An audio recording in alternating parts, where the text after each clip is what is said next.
भारत लगातार कट रहा है, भारत लगातार बंट रहा है, भारत से हिंदू जैन बौद्ध सिख लगातार खत्म हो रहे हैं। भारत का एक हिस्सा अफगानिस्तान बन गया और देखते ही देखते वहां से हिंदू जैन बौद्ध सिख खत्म हो गए, ब्राह्मण क्षत्रिय वैश्य दलित खत्म हो गए। भारत का एक हिस्सा मालदीव बन गया, देखते ही देखते मालदीव से भी हिंदू जैन बौद्ध सिख खत्म हो गए, ब्राह्मण क्षत्रिय वैश्य दलित खत्म हो गए। भारत का एक हिस्सा पाकिस्तान बन गया और देखते ही देखते पाकिस्तान से भी हिंदू जैन बौद्ध सिख खत्म हो गए, ब्राह्मण क्षत्रिय वैश्य दलित खत्म हो गए। भारत का एक हिस्सा बांग्लादेश बन गया और बांग्लादेश में भी बहुत जल्दी ही हिंदू जैन बौद्ध सिख खत्म हो जाएंगे, ब्राह्मण क्षत्रिय वैश्य दलित खत्म हो जाएंगे। भारत का एक हिस्सा नेपाल बना, नेपाल में भी पूरी कोशिश की जा रही है वहां की डेमोग्राफी बदलने की। भारत के बॉर्डर पे भूटान है, पूरी कोशिश की जा रही है भूटान की डेमोग्राफी बदलने की। भारत के बॉर्डर पे लंका है, लंका में भी बहुत तेजी के साथ वहाँ की डेमोग्राफी बदली जा रही है। भारत के बॉर्डर पे म्यांमार है, जहाँ से रोहिंग्या भारत में आते हैं, वहाँ पे भी पूरी कोशिश है कि वहाँ की डेमोग्राफी बदली जाए। और भारत के बारे में तो मैं कई बार कह चुका हूँ, 9 राज्यों से हिंदू खत्म हो चुके हैं, 800 जिलों में से 200 जिलों में हिंदू खत्म हो चुके हैं, 6000 तहसीलों में से 1500 तहसीलों में खत्म हो चुके हैं।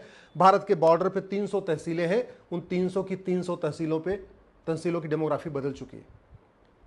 तो भारत के बॉर्डर पे कुल 9 देश हुए। अफगानिस्तान हिंदू जैन बौद्ध सिख खत्म, पाकिस्तान हिंदू जैन बौद्ध सिख खत्म, मालदीव हिंदू जैन बौद्ध सिख खत्म, बांग्लादेश हिंदू जैन बौद्ध सिख खत्म, नेपाल नेक्स्ट टारगेट है, नेपाल, लंका, म्यांमार, भूटान।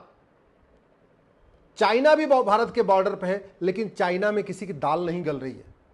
तो वास्तव में अगर भारत को बचाना है, नेपाल को बचाना है, म्यांमार को बचाना है, भूटान को बचाना है, श्रीलंका को बचाना है, तो हमें चाइना से सीखना पड़ेगा, चीन के रास्ते पे चलना पड़ेगा। क्योंकि चीन ने ही नकेल कसी है, इसलिए चीन में बौद्ध बचे हुए हैं। चीन के जो लोग अपने वहाँ का ट्रेडिशनल रिलीजन है, जो वहाँ की पुरानी जो परंपरा है, वो सब बची हुई है। बाकी आपको मैंने बता दिया, अफगानिस्तान, पाकिस्तान, बांग्लादेश, मालदीव खत्म, भारत के अंदर भी खत्म, नेपाल में भी शुरू हो चुका है। डेमोग्राफी बदलने के लिए जो सबसे पहला तरीका अपनाया जाता है, अवैध रूप से घुसपैठ की जाती है मानवता के आधार पे कि हमको शरण दे दीजिए। और यह घुसपैठ भारत में भी हो रही है, म्यांमार में भी हो रही है, श्रीलंका में भी हो रही है, नेपाल में भी हो रही है, भूटान में भी हो रही है। चीन में नहीं हो रही है, क्योंकि चीन ने घुसपैठ के खिलाफ बहुत कठोर कानून बनाया है। डेमोग्राफी बदलने का दूसरा क्या तरीका होता है, एक बार वहां घुसपैठ कर लिए, अब वहां जनसंख्या विस्फोट करो, 10-10 बच्चे, 12-12 बच्चे, 15-15 बच्चे, 18-18 बच्चे। तो भारत में भी जनसंख्या विस्फोट हो रहा है, नेपाल में भी जनसंख्या विस्फोट हो रहा है, भूटान में भी जनसंख्या विस्फोट हो रहा है, म्यांमार में भी जनसंख्या विस्फोट हो रहा है, श्रीलंका में भी जनसंख्या विस्फोट हो रहा है। डेमोग्राफी बदलने का तीसरा क्या तरीका है, धर्मांतरण। फ्रीडम ऑफ रिलीजन की आड़ में धर्मांतरण शुरू करना। तो भारत में भी धर्मांतरण हो रहा है, नेपाल में भी हो रहा है, श्रीलंका में भी हो रहा है, म्यांमार में भी हो रहा है, भूटान में भी हो रहा है। और विस्तार का सबसे बढ़िया तरीका है कि उस देश के यंग जनरेशन को बर्बाद कर दीजिए, उस देश को युवा पीढ़ी को बर्बाद कर दीजिए, उसको कामुक बना दीजिए, उसको अश्लीलता में ढकेल दीजिए, उसको नशेड़ी बना दीजिए। तो भारत, नेपाल, म्यांमार, श्रीलंका और भूटान, इन 5 देशों में बहुत बड़े पैमाने पे रील के माध्यम से, इंस्टाग्राम के माध्यम से, यूट्यूब के माध्यम से अश्लीलता परोसी जा रही है। हमारे बच्चों को, यंग जनरेशन को कामुक बनाया जा रहा है, अश्लील बनाया जा रहा है। वो सुबह से लेकर शाम तक केवल व्हाट्सएप मतलब स्मार्टफोन में लगे हुए हैं, इंस्टाग्राम पे अश्लील चीज़ें देख रहे हैं, यूट्यूब पे अश्लील चीज़ें देख रहे हैं, रील पे अश्लील चीज़ें देख रहे हैं। और ये बड़े प्लान्ड वे में भारत, म्यांमार, नेपाल, श्रीलंका और भूटान को बर्बाद करने के लिए किया जा रहा है। और एक सबसे बढ़िया तरीका है, नशे में उनको ढकेल दीजिए। किसी देश को बर्बाद करना है, वहां की संस्कृति को बर्बाद करना है, वहां की यंग जनरेशन को नशेड़ी बना दीजिए। और बड़े प्लान्ड वे में भारत, नेपाल, श्रीलंका, भूटान और म्यांमार के स्कूल में, कॉलेज में, लॉ कॉलेज में, मेडिकल कॉलेज में, इंजीनियरिंग कॉलेज में, यूनिवर्सिटी में, स्कूलों में ड्रग सप्लाई की जा रही है। भारत का ऐसा कोई इंजीनियरिंग कॉलेज नहीं होगा, कोई मेडिकल कॉलेज नहीं होगा, कोई लॉ कॉलेज नहीं होगा जहां आप चरस नहीं पहुंच रही, अफीम नहीं पहुंच रही है, चिट्टा नहीं पहुंच रहा है, एमडी नहीं पहुंच रही है, सुल्फा नहीं पहुंच रहा है, हसीस नहीं पहुंच रही है, अफीम नहीं पहुंच रही, हीरोइन नहीं पहुंच रही है, कोकीन नहीं पहुंच रही, एक्सटेसी नहीं पहुंच रही, एलएसडी नहीं पहुंच रही है, ब्राउन शुगर नहीं पहुंच रही। ऐसा नहीं कि केवल दिल्ली एनसीआर में ये सारा ड्रग स्मगलिंग का खेल हो रहा है, एकदम छोटे छोटे कस्बों में, छोटे छोटे थानों में, छोटे छोटे शहरों में, छोटे छोटे जिलों में पूरा ड्रग फैलाई जा रही है और यंग जनरेशन को बर्बाद किया जा रहा है। तो एक तरफ भारत, नेपाल, श्रीलंका, म्यांमार, भूटान का यंग जनरेशन अश्लीलता में डूब रहा है, नशेड़ी हो रहा है, और दूसरी तरफ प्लान्ड वे में वहां धर्मांतरण कराया जा रहा है, घुसपैठ की जा रही है, जनसंख्या विस्फोट किया जा रहा है। और एक बहुत बड़ा तरीका निकाला गया है, फ्रीडम ऑफ रिलीजन के नाम पे मज़ारें बनाई जा रही है। भारत, नेपाल, श्रीलंका, भूटान और म्यांमार में बहुत बड़े पैमाने पे मज़ार बनाई जा रही है, दरगाह बनाई जा रही है, पक्का कब्रिस्तान बनाया जा रहा है। जबकि मज़ार बनाना मज़ार पे जाना हराम है, दरगाह बनाना दरगाह पे जाना हराम है, पक्का कब्रिस्तान बनाना पक्के कब्रिस्तान पे जाना हराम है। आपको अरब में, दुबई में, बहरीन में, कुवैत में एक भी मज़ार नहीं मिलेगी, एक भी दरगाह में नहीं मिलेगी, एक भी पक्का कब्रिस्तान नहीं मिलेगा। अरब के शेख जो खरबपति हैं, जो बाकायदा चांदी के थाली में भोजन करते हैं, सोने के चम्मच से खाना खाते हैं, उनकी भी कब्र पक्की नहीं होती, वहाँ भी पक्का कब्रिस्तान नहीं होता। लेकिन भारत, नेपाल, श्रीलंका, भूटान और म्यांमार में बहुत बड़े पैमाने पे पक्के कब्रिस्तान बनाते जा रहे हैं, मज़ारें बनती जा रही हैं, दरगाहें बनती जा रही हैं, और ये मज़ार दरगाह भी एक तरीके से धर्मांतरण के अड्डे बनते जा रहे हैं। भारत, नेपाल, म्यांमार, भूटान, श्रीलंका में बहुत बड़े पैमाने पे मदरसे खोले जा रहे हैं, बहुत बड़े पैमाने, बड़े प्लान वे में खोले जा रहे हैं। भारत में तो संख्या इनकी लाखों में पहुंच चुकी है। और एक बात याद रखिएगा, गुरुकुल में क्या पढ़ाया जाता है वो किताब आपको मार्केट में मिल जाएगी। सीबीएसई बोर्ड में क्या पढ़ाया जाता है, किताब मार्केट में मिल जाएगी। आईसीएसई बोर्ड की सारी किताबें मार्केट में मिल जाएंगी। UP board, Bihar board, Bengal board, सारे जितने भारत में स्कूल चलते हैं उनकी किताबें आपको मार्केट में मिल जाएंगी। मदरसे में जो पढ़ाया जाता है उसकी किताब आपको मार्केट में कभी मिलेगी नहीं। आप ट्राई करके देख लीजिएगा। आप अपने शहर में जाके किसी भी बुक सेलर से पूछिए, किताब जो कॉपी किताब की दुकान है, उनसे पूछिए कि भाई जो बगल में मदरसा चल रहा है इसमें कौन सी किताब पढ़ाई जाती है, जरा मुझे किताब दे दो। वो नहीं दे पाएगा। सवाल यह है, ऐसी क्या चीज़ मदरसों में पढ़ाई जा रही है कि उसकी किताब पब्लिक में बिकती नहीं है?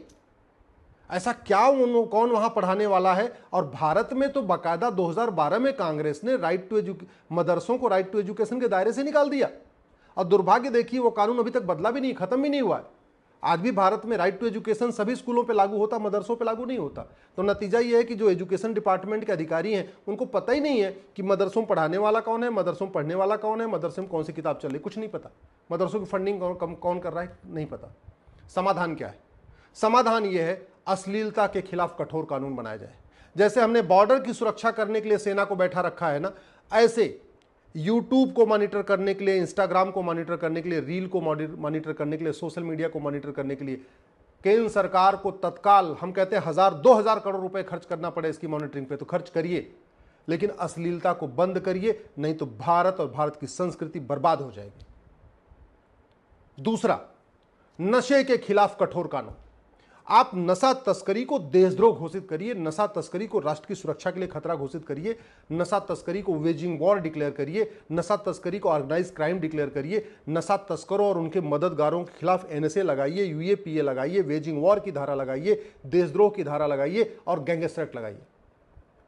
अगर आप भारत को बचाना चाहते हैं, भारत की संस्कृति को बचाना चाहते हैं, तो नशा तस्करों की 100% संपत्ति जब्त करिए, नशा तस्करों उनके मददगारों की नागरिकता खत्म करिए, नशा तस्करों उनके मददगारों को आजीवन कारावास और फांसी देने के लिए तत्काल कानून बनाइए। ये केवल भारत में जरूरी नहीं है, वास्तव में नेपाल, श्रीलंका, म्यांमार, भूटान और भारत, इन 5 देशों की सरकारों को तत्काल नशा तस्करी के खिलाफ कठोर कानून बनना चाहिए। यदि आप अपने देश को बचाना चाहते हैं तो तत्काल घुसपैठ के खिलाफ कठोर कानून बनाइए, घुसपैठियों और उनके मददगारों के खिलाफ एनएसए लगाइए, यूएपीए लगाइए, देशद्रोह की धारा लगाइए, वेजिंग वॉर की धारा लगाइए, गैंगस्टर एक्ट लगाइए, घुसपैठियों और उनके मददगारों की 100% संपत्ति जब्त करने, नागरिकता खत्म करने, आजीवन कारावास, फांसी देने के लिए कानून बनाइए। ये कानून भारत में ही नहीं बनना चाहिए, बल्कि नेपाल, श्रीलंका, म्यांमार, भूटान में भी इसकी जरूरत है। अगर आप भारत को बचाना चाहते हैं तो तत्काल धर्मांतरण को देशद्रोह घोषित करिए। धर्मांतरण कराने वाले मिशनरियों, जिहादियों और उनके मददगारों पे एनएसए लगाइए, यूएपीए लगाइए, वेजिंग वॉर की धारा लगाइए, देशद्रोह की धारा लगाइए, गैंगस्टर एक्ट लगाइए। अगर आप भारत को बचाना चाहते हैं, भारत की संस्कृति को बचाना चाहते हैं, तो धर्मांतरण कराने वाले मिशनरियों, जिहादियों और उनके मददगारों की 100% संपत्ति जब्त करिए, उनकी सिटीजनशिप खत्म करिए, नागरिकता खत्म करिए, आजीवन कारावास, फांसी देने के लिए कानून बनाइए। सबसे इंपॉर्टेंट, ये सब तभी सफल हो पाएगा, कानून बनने से पर्याप्त नहीं होगा जब तक कि देश में जस्टिस विद इन ईयर लागू नहीं होगा। 1 साल के अंदर मुकदमों का फैसला हो, ये सुनिश्चित करना पड़ेगा। इसलिए narco polygraph brain mapping mandatory करना पड़ेगा। जब तक नार्को पॉलीग्राफ ब्रेन मैपिंग कानून नहीं बनेगा, तब तक पूरी सच्चाई सामने नहीं आएगी। आप किसी भी जमाती को पकड़ लीजिए, किसी भी मिशनरी को पकड़ लीजिए, उसका नार्को पॉलीग्राफ ब्रेन मैपिंग करेंगे, तब उसका पूरा अल्टीमेट पर्पस समझ में आएगा, पूरा उसका सिंडिकेट समझ में आएगा, किससे किससे जुड़ा है वो समझ में आएगा, कौन कौन फंडिंग कर रहा है वो समझ में आएगा। अगर आप भारत और भारतीय संस्कृति को बचाना चाहते हैं तो विदेशी चंदा के खिलाफ कठोर कानून बनाइए। कांग्रेस ने जो 2010 में FCRA बनाया था, उसको खत्म करिए। आप भारत और भारत की संस्कृति को बचाना चाहते हैं, मैं कह रहा हूं, आप मुगलिया स्कूलों को बंद कर दीजिए, अंग्रेजी कॉन्वेंट स्कूलों को बंद कर दीजिए। 1 नेशन 1 एजुकेशन बोर्ड बनाइए, 1 नेशन 1 सिलेबस लागू करिए, 1 नेशन 1 करिकुलम लागू करिए। 10वीं तक सभी बच्चों की किताब एक होनी चाहिए। अपनी अपनी मातृभाषा में पढ़ें, गुजरात वाला गुजराती में पढ़े, महाराष्ट्र वाला मराठी में पढ़े, सिलेबस करिकुलम एक होना चाहिए 10वीं तक, यानी 16 साल तक। आप भारत और भारत की संस्कृति को बचाना चाहते हैं, रिलीजन के आधार पर जितने कानून हैं सबको खत्म करिए, रिलीजन के आधार पर जितनी योजनाएं इनको खत्म करिए। समान नागरिक संहिता लागू करिए, समान धर्मस्थल संहिता लागू करिए, समान दान संहिता लागू करिए, समान संपत्ति संहिता लागू करिए। रिलीजन के आधार पर जितने कानून बने हैं, चाहे वक्फ बोर्ड हो, चाहे माइनॉरिटी कमीशन एक्ट है, चाहे माइनॉरिटी अफेयर मिनिस्ट्री है, चाहे माइनॉरिटी के नाम पे योजनाएं चल रही, रिलीजन के आधार पे जितनी योजनाएं खत्म करिए, जितना बजट है उसको बंद करिए, जितने रिलीजन के आधार पे स्कूल खुले उनको बंद करिए।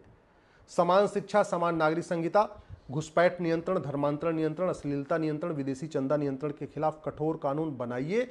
नहीं तो न भारत बचेगा, न नेपाल बचेगा, न भूटान बचेगा, न श्रीलंका बचेगा, न म्यांमार बचेगा। जैसे देखते ही देखते अफगानिस्तान में हिंदू जैन बौद्ध सिख खत्म हो गए, जैसे देखते देखते पाकिस्तान में हिंदू जैन बौद्ध सिख खत्म हो गए, जैसे देखते देखते मालदीव में हिंदू जैन बौद्ध सिख खत्म हो गए, जैसे देखते देखते बांग्लादेश में भी हिंदू जैन बौद्ध सिख खत्म हो रहे हैं, वैसे ही देखते देखते भारत से भी हिंदू जैन बौद्ध सिख खत्म हो जाएंगे, म्यांमार से भी हिंदू जैन बौद्ध सिख खत्म हो जाएंगे, लंका से भी हिंदू जैन बौद्ध सिख खत्म हो जाएंगे, भूटान से भी हिंदू जैन बौद्ध सिख खत्म हो जाएंगे, और आपके नेपाल से भी हिंदू जैन बौद्ध सिख खत्म हो जाएंगे। कठोर कानून ही इसका अस्थायी समाधान है। भय बिन होय न प्रीत, सठे साठ्यम समाचरित। कानून कठोर हो, साल भर के अंदर सजा मिले, ऐसी सजा मिले कि लोगों के रूह कांप जाए, तब भारत बचेगा, तब नेपाल बचेगा, तब आपका श्रीलंका बचेगा, तब भूटान बचेगा, तब म्यांमार बचेगा। नहीं तो मैं कह रहा हूं अगले 25 साल के अंदर, क्योंकि गजवा हिंद का मतलब केवल हिंदुस्तान के ऊपर कब्जा नहीं है। गजवा हिंद का मतलब जहां जहां हिंदू रहते हैं सबको खत्म करना। और हिंदू का मतलब जैन बौद्ध सिख, हिंदू का मतलब केवल हिंदू नहीं होता। भगवान बुद्ध भी को भी वो हिंदू ही मानते हैं, बुद्धिज्म को भी वो हिंदू ही मानते हैं, जैनिज्म को भी वो हिंदू ही मानते हैं, सिखिज्म को भी वो हिंदू ही मानते हैं। तो हम अपने आप को हिंदू सोचते हैं, हिंदू अलग हैं, जैन अलग हैं, बौद्ध अलग हैं, सिख अलग हैं, लेकिन उनकी नज़रों में हिंदू जैन बौद्ध सिख ये सारे काफिर हैं। हिंदू जैन बौद्ध सिख नापाक हैं, हिंदू जैन बौद्ध सिख ईमान वाले नहीं हैं। इसलिए हिंदू जैन बौद्ध सिख को ख़त्म करना, उनको कन्वर्ट करना उनका अल्टीमेट गोल है, और टारगेट है 2037। भारत नेपाल 47, भारत नेपाल श्रीलंका भूटान म्यांमार के लिए जो टारगेट है 2047। गजवा हिंद 2047 का मतलब केवल हिंदुस्तान के लिए वो गजवा हिंद नहीं है, बल्कि नेपाल, भूटान, म्यांमार और श्रीलंका के लिए भी 2047 ही टारगेट है।